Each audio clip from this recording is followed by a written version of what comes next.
여러분 반갑습니다. 2025년 3월 28일 금요일입니다. 이제 주말입니다. 3월 28일 금요일 우리가 함께 나눌 말씀은 누가복음 16장 14절로 31절까지의 말씀입니다. 거지 나사로와 부자의 비유가 나오는 제목은 운명을 바꿀 수 있나요? 운명을 바꿀 수 있나요? 거지 나사로와 부자의 비유입니다. 기도하겠습니다. 살아계신 아버지 하나님 감사합니다. 우리의 운명을 어떻게 바꿀 수 있습니까? 이 땅에 살아가는 우리의 걸음걸음 한 걸음걸음과 영원한 하나님 나라에서의 소망을 가지고 우리 나아갈 수 있도록 불의한 재물과 또 불의한 일들과 또 수많은 사건과 문제들 속에서 돈과 세상의 권력을 취하는 것이 아니라 하나님의 나라와 복음을 바라며 소망하며 걸어갈 수 있도록 우리에게 은혜를 베풀어 주옵소서. 이 땅에 최선을 다해서 떵떵거리고 산다 할지라도 영원한 하나님 나라에서 하나님과 함께 동행할 수 없다면 저 저주와 멸망과 지옥의 권세 가운데 죽을 수밖에 없사오니 주여 우리에게 이 이생에서의 참된 기회를 선용할 수 있도록 어떻게 믿고 어떻게 살아갈 수 있을지 분명히 깨달을 수 있도록 역사해 주옵소서. 세상의 운명을 거스리며 하나님 나라의 복음을 굳게 붙잡고 나가는 우리 모든 권속들에게 은혜를 베풀어 주옵소서. 믿고 감사드립니다. 예수 그리스도 이름으로 간절히 기도 올리옵나이다. 아멘. 여러분 반갑습니다. 오늘 우리가 함께 나눌 말씀은 운명을 바꿀 수 있나요? 라는 제목입니다.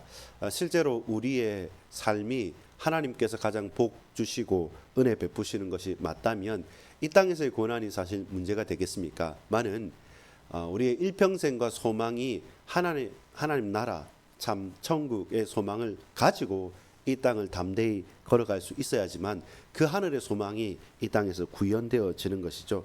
바리새인들은 예수님의 말씀을 비웃습니다. 근데 정작 그들은 비웃음을 당하게 되죠. 저와 여러분 오늘 말씀을 가지고 함께 상고해 보도록 하겠습니다. 자, 누가복음 16장 14절로 31절까지의 말씀을 좀 빠르게 보도록 하겠습니다. 율법과 하나님 나라에 대한 상관관계를 바리새인들에 대해서 말하면서 증가합니다. 자, 14절입니다. 바리새인들은 돈을 좋아하는 자들이라 이 모든 것을 듣고 비웃거늘. 예수님께서 잃어버린 자들에 대한 비유와 그리고 금방 있었던 16장 1절부터 13절까지 있었던 어제 우리가 나누었던 말씀을 통해서 무엇을 봅니까? 불의한 정직이를 보지 않습니까? 그러면서 그 말이 그 말씀이 그 비유가 그들에게는 썩 와닿지 않는 것입니다. 그 말 그대로 비유는 들을 귀 있는 자들은 듣고 듣지 못할 자들에게는 가장 쉽고 가장 적확하지만 숨겨진 것이 비유의 목적인 것 같습니다. 다시 읽습니다. 바리새인들은 돈을 좋아하는 자들이라 이 모든 것을 듣고 비웃거늘. 예수님의 말씀을 받아들이지 않고 적대적으로 보는 것이죠. 15절입니다. 예수께서 이르시되 너희는 사람 앞에서 스스로 옳다 하는 자들이나 너희 마음을 하나님께서 아시나니 사람 중에 높임을 받는 그것은 하나님 앞에 미움을 받는 것이라. 속으로는 돈을 좋아하죠. 그러나 겉으로는 경건한 것처럼 살지만 사실 하나님은 그 마음을 간파하신다는 것이죠. 사람은 속일 수 있어도 하나님은 속일 수 없는 것이죠. 율법과 선지자는 요한의 때까지요. 너희들이 가장 귀하게 보는 그 율법과 선지자는 요한의 때까지요. 그 후부터는 하나님 나라의 복음이 전파되어 사람마다 그리로 침입하느니라. 천국은 침노하는 자들의 것이라 말씀하면서 조금 풀기 어려운 말씀이지만 그 말씀은 자세히 보면 무슨 요지입니까?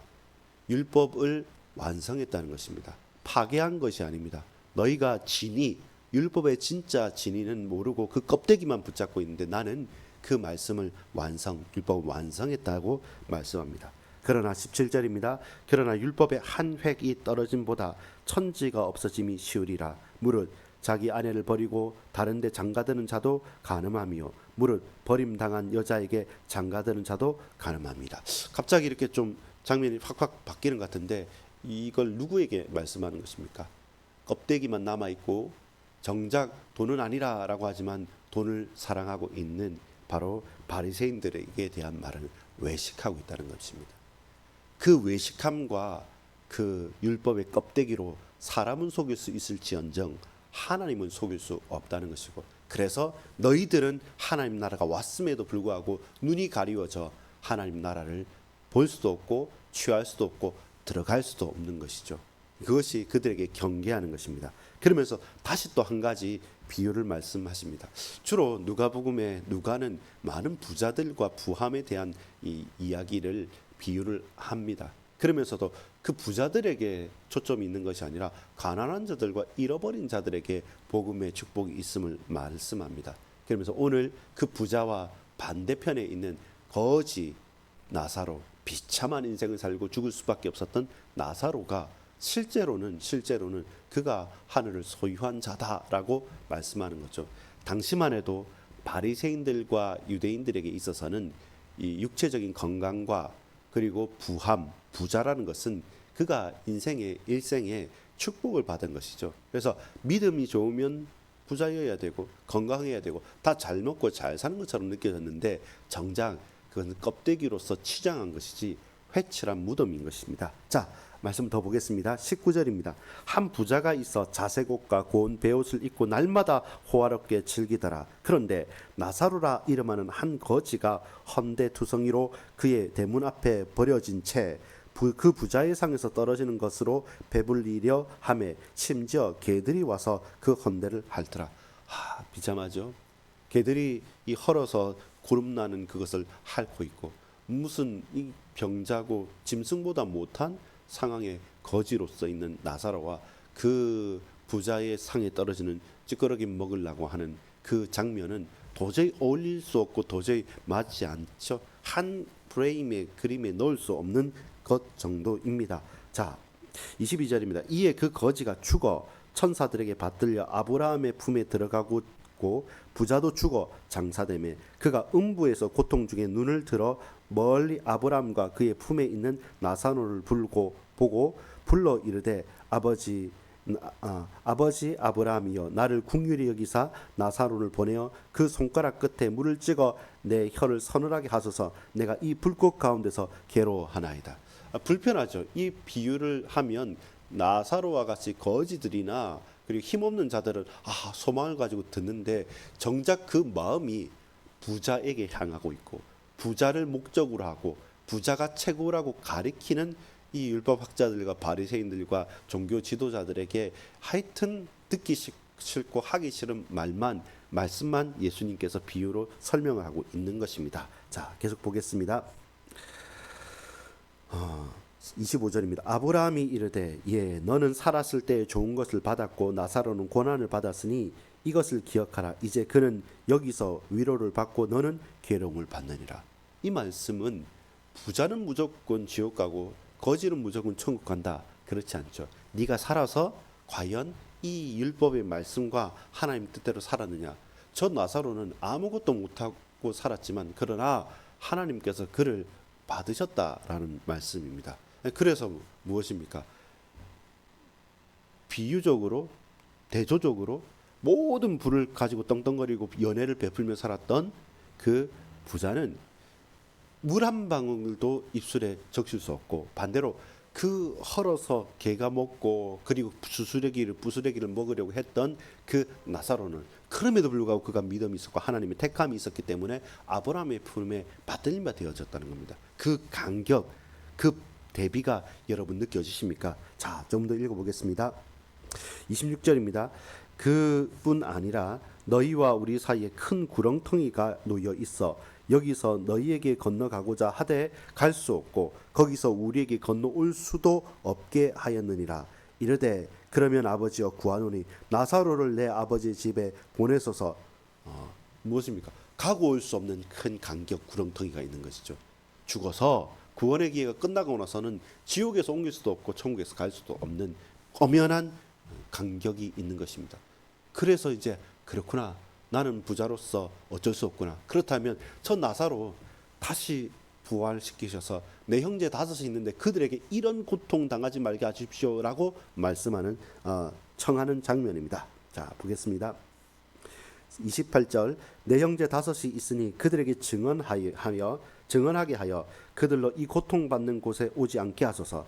아브라함이 이르되 그들에게 모세와 선지자들이 있으니 그들에게 들을지니라. 이르되 그렇지 아니하나이다. 아버지 아브라함이여 만일 죽은 자에게서 그들에게 가는 자가 있으면 회개하리이다. 이르되 모세와 선지자들에게 듣지 아니하면 비록 죽은 자 가운데서 살아나는 자가 있을지라도 권함을 받지 아니하리라 하였다 하시니라. 이 무슨 말입니까? 제발 이 고통을 당하지 않도록 내 형제, 내 부모, 자매, 내 부모, 자녀들에게까지 이 말씀을 증거하게 해주십시오. 그게 좋지 않습니까? 하는데 그 구렁텅이가 있고 그 간격이 있고 동시에 선지자가 있지 않느냐, 모세와 율법이 있지 않느냐, 그들에게 말씀이 있지 않느냐. 근데 그들이 믿지 않는 것이다. 아닙니다. 혹시 부활한 사람이 있어서 가면 그들이 깜짝 놀라서 믿지 않겠습니까? 절대로 아니라는 겁니다. 어떤 대단한 기적과 문제와 사건 가운데 해답이 나타난다 한들 예수님께서 직접 말씀하셨는데도 듣지 않았던 자들 아닙니까? 완악한 그 마음을 녹일 수 없죠. 이 비유까지 바리새인들이 들었고 당신들 자신들을 욕하고 책망하는 것을 알았음에도 뉘우치고 돌이키지 않고 더욱더 썩내고 더욱더 죽이고자 모의하게 되는 것이죠. 여러분, 이 말씀과 하나님의 나라, 그리고 그 하나님의 나라에 들어간 나사로와 그들의 반대에 있는 부자, 유대인 그 율법 학자들과 바리새인들과 그 죄인과 또 창녀들과 그리고 연약한 심령들, 모든 것이 얽히고 설키고 있으면서 딱 나누어지지 않습니까? 무엇이 중요하고 무엇이 필요합니까? 우리의 운명을 바꿀 수 있습니까? 여러분, 예수가 아니면 저와 여러분의 운명을 결단코 바꿀 수 없습니다. 내가 지금 많은 것을 유지하고 있고 가지고 있다 한들 그것이 우리를 구원해 주지 않는 것입니다. 탐심과 오만에 가득 차서 복음이 선포되어지고 있고 그들이 정작 원했던 메시아가 그리고 하나님 나라가 선포되었음에도 불구하고 그들은 눈이 가리워서 들으려고도 하지 않고 도리어 더 적대적으로 말하는 것이 누구입니까? 바리새인들이었습니다. 먼저 믿는 우리가 은혜 받지 못하고 말씀에 집중하지 못하고 하나님 은혜를 사모하지 않으면 우리 또한 그 탐심과 오만의 늪에 빠져서 제대로 볼 수가 없게 되죠. 동시에 이들은 음행하고 더욱더 적극적으로 위선적으로 살았습니다. 율법으로 계속 가리는 거예요.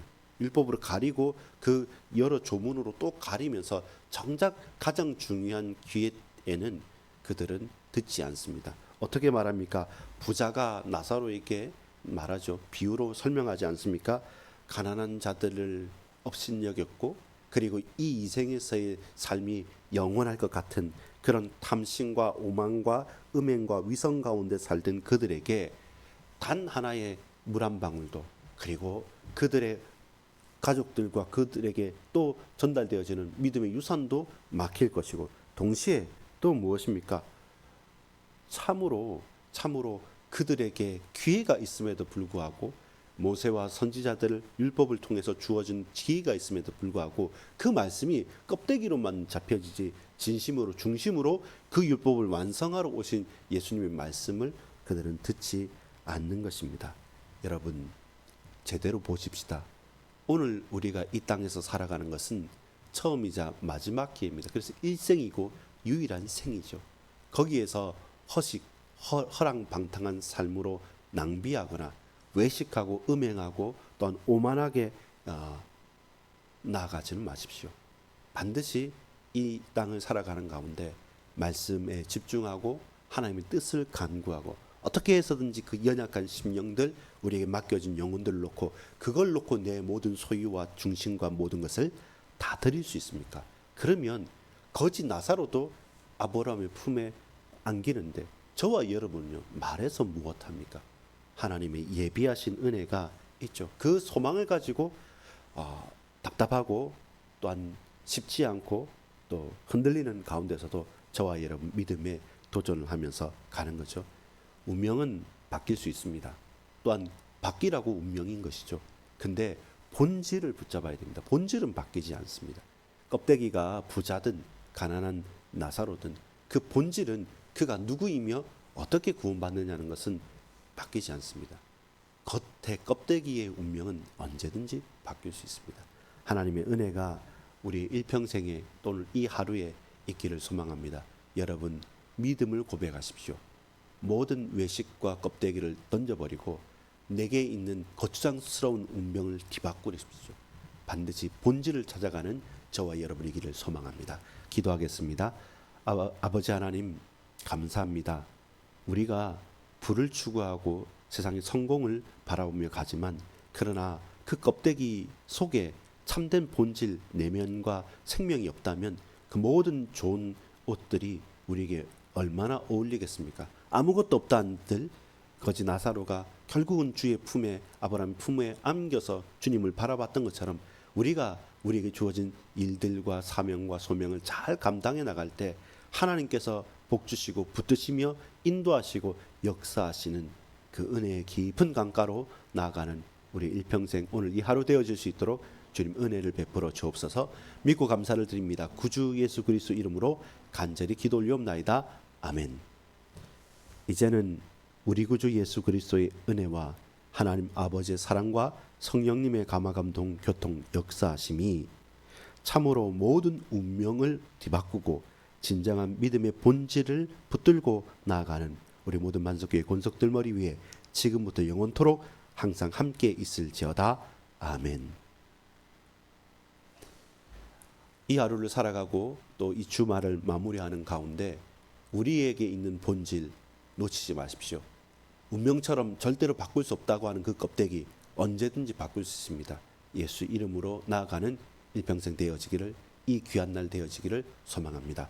함께 기도하겠습니다.